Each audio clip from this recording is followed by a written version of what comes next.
June மாதம் 26ஆம் நாள் வெள்ளிக்கிழமை. பொதுக்காலம் வாரம் 12. வாழ்வின் வார்த்தைகள். இறை வார்த்தை உங்கள் வாழ்க்கை வழிகாட்டி. முதல் வாசகம். யூதா மக்கள் நாடு கடத்தப்பட்டனர். அரசர்கள் 2ஆம் நூலிலிருந்து வாசகம். அதிகாரம் 25. இறை வார்த்தைகள் 1 முதல் 12 வரை. செதேக்கியாவினது ஆட்சியின் 9ஆம் ஆண்டு 10ஆம் மாதம் 10ஆம் நாளில் பாபிலோனிய மன்னன் நெபுகத்நேசர் தன் எல்லா படைகளோடு எருசலேமுக்கு எதிராக வந்து பாளையம் இறங்கி அதை சுற்றிலும் முற்றுகை தளம் எழுப்பினான். இவ்வாறு அரசன் செதேக்கியா ஆட்சியேற்ற 11ஆம் ஆண்டு வரை நகர் முற்றுகைக்கு உள்ளாகி இருந்தது. அவ்வாண்டு 4ஆம் மாதம் 9ஆம் நாள் நகரில் பஞ்சம் கடுமையாயிற்று. நாட்டு மக்களுக்கு உணவே கிடைக்கவில்லை. அப்பொழுது நகர் மதிலில் ஒரு திறப்பு உண்டாக்கப்பட்டது. போர் வீரர் அனைவரும் அரச பூங்காவின் 2 மதில்களுக்கு இடையே அமைந்த வாயில் வழியாக அராபாவை நோக்கி இரவில் ஓடினர். கல்தேயரோ நகரை சுற்றி முற்றுகையிட்ட வண்ணம் இருந்தனர். கல்தேய படையினர் அரசனை பின்தொடர்ந்து சென்று எரிகோ சமவெளியில் அவனை பிடித்தனர். அவனது படை முழுவதும் அவனை விட்டு சிதறி ஓடிற்று. அவர்கள் அரசனை பிடித்து இரிபலாவில் இருந்து பாபிலோனிய மன்னனிடம் கொண்டு சென்றார்கள். மன்னன் அவனுக்கு எதிராக தீர்ப்பு வழங்கினான். பாபிலோனிய மன்னன் செதேக்கியாவின் புதல்வர்களை அவனது கண்முன்னே கொன்றான். மேலும் அவனுடைய கண்களை பிடுங்கிய பின் விலங்கிட்டு அவனை பாபிலோனுக்கு இழுத்துச் சென்றான். பாபிலோனிய மன்னன் நெபுகத்நேசர் ஆட்சியேற்ற 19ஆம் ஆண்டு 5ஆம் மாதம் 7ஆம் நாளன்று அவன் பணியாளனும் மெய்காப்பலர் தலைவனுமாகிய நெபுசரதான் எருசலேமுக்குள் நுழைந்தான். அவன் ஆண்டவரின் இல்லத்தையும் அரசனது அரண்மனையையும் எருசலேமில் இருந்த எல்லா வீடுகளையும் தீக்கிரையாக்கினான். பெரிய வீடுகளை எல்லாம் தீயிட்டு பொசுக்கினான். மெய்காப்பாளர் தலைவனுடன் இருந்த கல்தேயரின் படையினர் எருசலேமை சுற்றிலும் இருந்த மதில்களை தகர்த்தெறிந்தனர். மெய்காப்பாளர் தலைவன் நெபுசரதான் நகரில் எஞ்சியிருந்த மக்களையும் பாபிலோனிய மன்னனிடம் சரணடைந்திருந்தவர்களையும் விடப்பட்டிருந்த கைவினைஞரோடு சேர்த்து நாடு கடத்தினான். மெய்காப்பாளர் தலைவன் திராட்சை தோட்டங்களையும் வயல்களையும் கவனிக்கும் பொருட்டு நாட்டின் ஏழைகள் சிலரை அங்கேயே விட்டு வைத்தான். ஆண்டவரின் அருள்வாக்கு. இறைவனுக்கு நன்றி. பதிலுரை பாடல். திருப்பாடல் 137. பல்லவி. உன்னை நினையாவிடில் என் நாம் மேல்வாயோடு ஒட்டிக்கொள்வதாக. பாபிலோனின் ஆறுகளருகே அமர்ந்து நாங்கள் சீயோனை நினைத்து அழுதோம். அங்கிருந்த அலரிச் செடிகள் மீது எங்கள் யாழ்களை மாட்டி வைத்தோம். பல்லவி. உன்னை நினையாவிடில் என் நாம் மேல்வாயோடு ஒட்டிக்கொள்வதாக. ஏனெனில் அங்கு எங்களை சிறையாக்கினோர் எங்களை பாடும்படி கேட்டனர். எங்களை கடத்திச் சென்றோர் எங்களை மகிழ்ச்சிப்பாய் இசைக்குமாறு கேட்டனர். சீயோனின் பாடல்களை எங்களுக்கு பாடிக்காட்டுங்கள் என்றனர். பல்லவி. உன்னை நினையாவிடில் என் நா மேல்வாயோடு ஒட்டிக்கொள்வதாக. ஆண்டவருக்கு உரித்தாக்கும் பாடலை அந்நிய நாட்டில் எங்கனம் பாடுவோம். எருசலேமே, நான் உன்னை மறந்தால் என் வழக்கை சூம்பி போவதாக. பல்லவி. உன்னை நினையாவிடில் என் நாம் மேல்வாயோடு ஒட்டிக்கொள்வதாக. உன்னை நான் நினையாவிடில் எனது மகிழ்ச்சியின் மகுடமாக நான் எருசலேமை கருதாவிடில் என் நாம் மேல்வாயோடு ஒட்டிக்கொள்வதாக. பல்லவி. உன்னை நினையாவிடில் என் நாம் மேல்வாயோடு ஒட்டிக்கொள்வதாக. நற்செய்திக்கு முன் வாழ்த்துளி. அல்லேலுயா, அல்லேலுயா.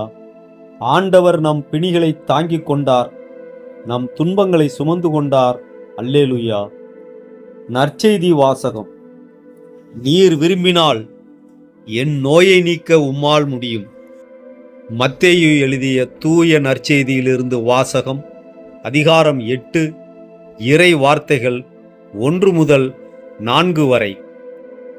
அக்காலத்தில் இயேசு மலையிலிருந்து இறங்கிய பின் பெருந்திரளான மக்கள் அவரை பின்தொடர்ந்தார்கள்.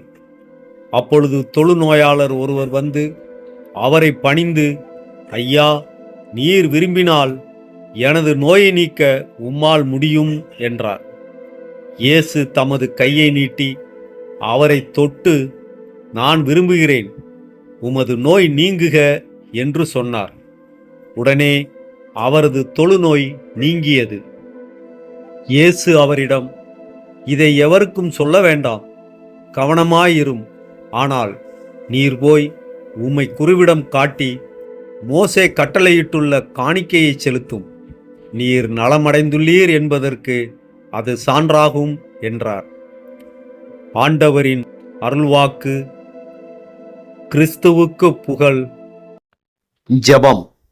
ஜெபம் வீணாகப் போவதில்லை. யாருக்காக ஜெபம் செய்யப்பட்டதோ அவர்களுக்கு ஆசீர்வாதமாக அமையாவிடில் ஜெபித்தவனுக்கு ஆசீர்வாதமாக அமைகிறது. அன்பு தந்தையே இறைவா, திருமலைகளின் மீது உம் நகரின் அடித்தளத்தை அமைத்து உலகெங்கும் வாழும் உம் பிள்ளைகளை அன்புடனும் உரிமையுடனும் நோக்கும் உமது மேன்மையை நாங்கள் போற்றுகிறோம். மண்ணுலகின் எல்லா உறைவிடங்களையும் விட உமது பிரசன்னம் தங்கியிருக்கும் இடத்தையே நீர் அதிகம் விரும்புகிறீர் என்பதற்காக உமக்கு நன்றி கூறுகிறோம். ஆண்டவரே, நீர் எல்லைகளை கடந்தவர். எகிப்தியர், பாபிலோனியர், பெலிஸ்தியர் என எல்லா இன மக்களையும் இவர்கள் இங்கே பிறந்தவர்கள் என்று நீர் சுவிகார பிள்ளைகளாக ஏற்றுக்கொள்வதைக் கண்டு வியக்கிறோம். பிரிவினைகளால் பிளவுபட்டு கிடக்கும் இவ்வுலகில் எல்லோரும் இங்கேயே பிறந்தவர்கள் என்கிற உமது ஒருமைப்பாட்டின் குரல் எங்கள் இதயங்களில் ஒலிக்கட்டும். உமது திருநூலில் எங்கள் பெயர்களை நீர் பதிவு செய்யும் போது உம்மை சார்ந்தவர்களாக எங்களை குறித்து கொள்ளும். எங்கள் நலன்களின் ஊற்று உன்னிடமே உள்ளது என்று பாடி உமது பீடத்தை சூழ்ந்து மகிழ்வுடன் உம்மை துதிக்க எங்களுக்கு அருள் தாரும். உமது நித்திய நகரின் குடிமக்களாக வாழும் தகுதியை எங்களுக்கு தந்தருளும். இயேசுவின் திரு இரத்தமே எங்களுக்கு பாதுகாப்பாயிருங்கள். கர்த்தாவே, உமது தூதர்களை அனுப்பி இன்று எங்களை சுற்றியுள்ள எல்லா ஆபத்துக்களையும் நீக்கி அமைதியுடனும் பாதுகாப்புடனும் எங்களை வழிநடத்துங்கள். ஆமென். திருச்சிலுவை அடையாளத்தினாலே தீயோனிடமிருந்து எங்களை விடுவித்தருளும் எங்கள் இறைவா. தந்தை, மகன், தூய ஆவியார் பெயராலே ஆமென். திருச்சிலுவை நமது அடையாளம்.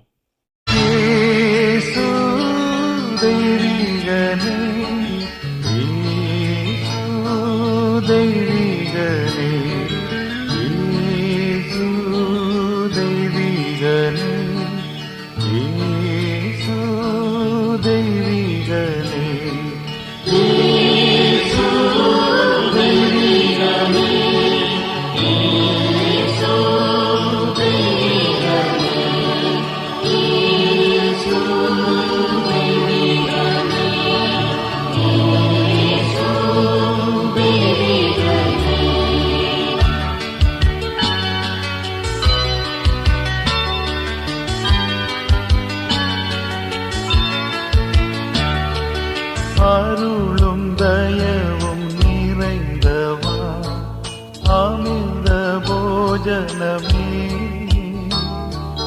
வருவாயங்களின் உள்ளமீரே, தருவாய் ஜீவியமே. அருளும் தயவும் நிறைந்தவா, அமிர்த போஜனமே, வருவாயங்களின் உள்ளமீரே, தருவாய் ஜீவியமே. இயேசு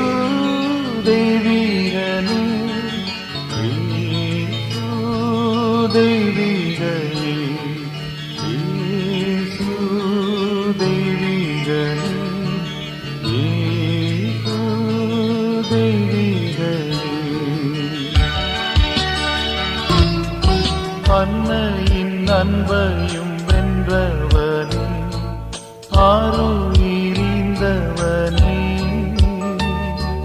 தன்னையே பலியாய் தந்தமைக்கு என்னவோ நன்றி சொல்லோ. அன்னையின் அன்பையும் வென்றவனே, ஆருயிரிந்தவனே, தன்னையே பலியாய் தந்தமைக்கு என்னவோ நன்றி சொல்லோ. இயேசு தெய்வீக